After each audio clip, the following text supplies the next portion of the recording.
Alright, onto our second part of this repair. You're now looking at what I use for heating up the Xbox boards. I explained the use of this in the PlayStation 3 All Light of Death repair, but I'm thinking, well, you're doing Xbox, so you don't give a crap about the PS3. But anyway, I took a $20 griddle and took an old Xbox board and measured the holes and drilled them. I had spacers cut out of tubing. They're exactly 3/4 of an inch. I used number 8 sheet metal or machine screws, 1.5 inch, nuts and bolts. Put them through the inside. The Xbox board will fit on here nice and flat. And then I have stand-ups, again the same height as these, that'll go around the perimeter. And that way there, when you heat your board, it becomes perfectly flat. A lot of the guys will take a heat gun, they'll heat the bottom side of the board up and then turn off the gun. Well, the cracking and popping you hear is the solder joints re-breaking. So what have you done? You might as well just use the screw and washer X-clamp kit and be over with it. You know, a lot of them will take and block up the fans and just overheat it that way. You'd be better off. So we just take the board and it fits right on here.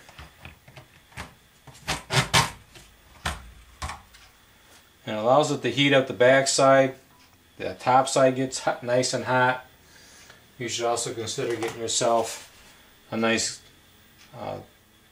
infrared thermometer so you can make sure that you're getting the right temperature on the chips.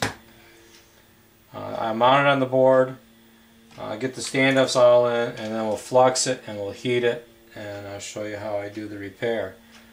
Because one of the things is you're going to heat it up slowly and you're going to cool it down slowly so those solder joints don't pop again. Another thing is, notice on this is this Xbox came with this GPU heatsink. If I have them, I'll replace them with the better one. And after you've repaired Xboxes for a while, you will get ones that just don't fix. And you end up with parts. Or you get one that some other idiot tried to fix, you know, and it's nowhere near fixable again, but you'll get parts. It's always better to get the better heat sink for the GPU especially. Alright, I'm going to mount it and then we'll go through the fluxing operation. Alright, we got it mounted up. You see that I have the GC Electronics liquid solder flux. I used to buy the little bottles, but man alive, you go through it so much. I've gone through 2 or 3 little bottles. I finally got this big one here, and as you can see, after a short time it is getting low. This stuff works the best.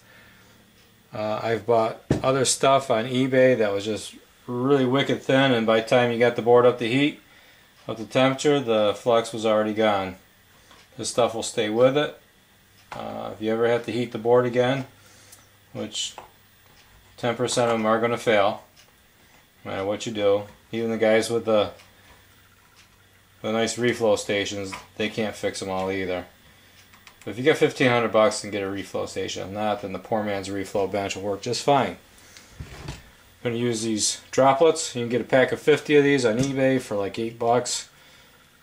You can probably get cheaper ones, but they won't last very long. Get a nice dose of it here. And we're just going to simply take and drop along the top edge. You see I have the board at a nice angle. That way there the flux flows through the chip nice.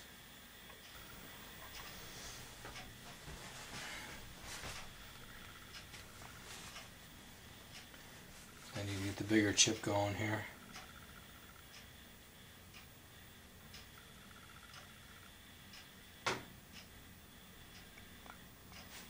They're both flowing nice. Just a little bit more.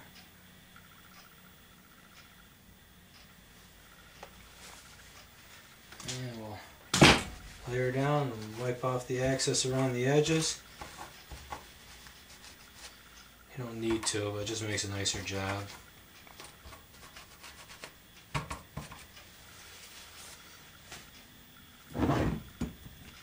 Put the extra away. Now the trick behind getting a nice flow on the board is heat. And the thing is, you don't want to heat it up too fast, and you don't want to heat it down too slow, or cool it down too slow. Eventually I have this running at 350 degrees for the plate. I use a Harbor Freight heat gun, which has a lot of nice heat settings. I set the Harbor Freight gun at 550 degrees, low fan. You don't want a lot of fanage going on. These guns are great. They're like 30 bucks. So I'm going to set this off for now at 200 degrees. And according to the clock, I will leave it until a quarter after. So we're going to let it heat up good. Let it warm up for about 15 minutes. After 15 minutes, I will scope it and see what it says, and then we'll kick it up higher. We've had it heating up for 15 minutes. An Xbox, I kind of forget, doesn't take as long to heat up as a PlayStation 3. PlayStation 3, you want at least 15-20 minute warm up, and another 10-15 minutes at the 350 degree. An Xbox, 15 minutes, you know, total warm up time, and you're all set to go. My network cable's getting melted here.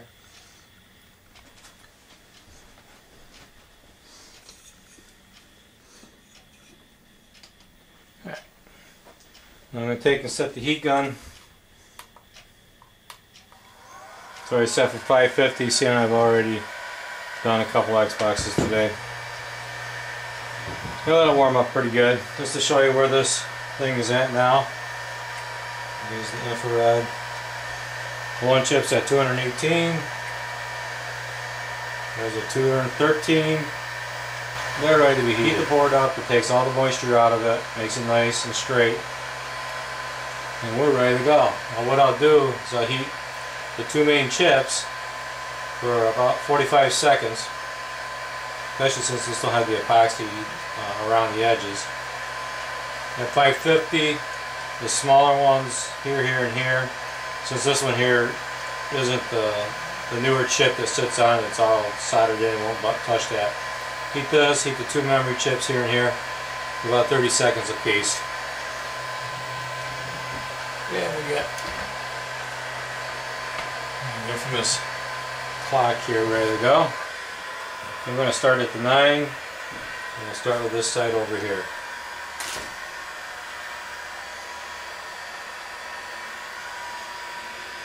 And just hold it about a half an inch off the chip.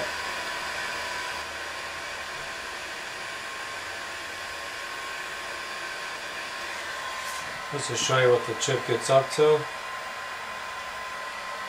I got 337 on there.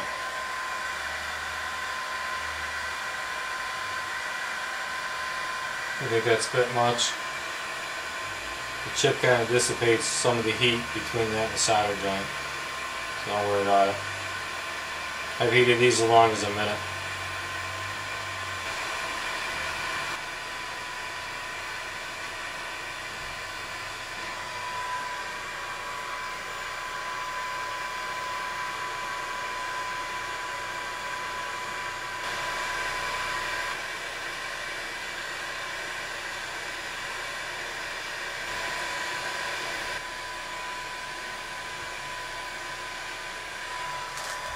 And that's it.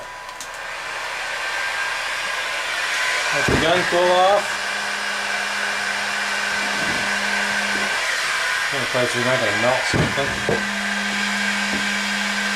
And while that's running, we're going to leave it right at the 350, because these chips have got to come down to the temperature they were before, and you don't want them cooling too fast, like I said before. So about every 10 minutes I'm going to knock it down 100 degrees at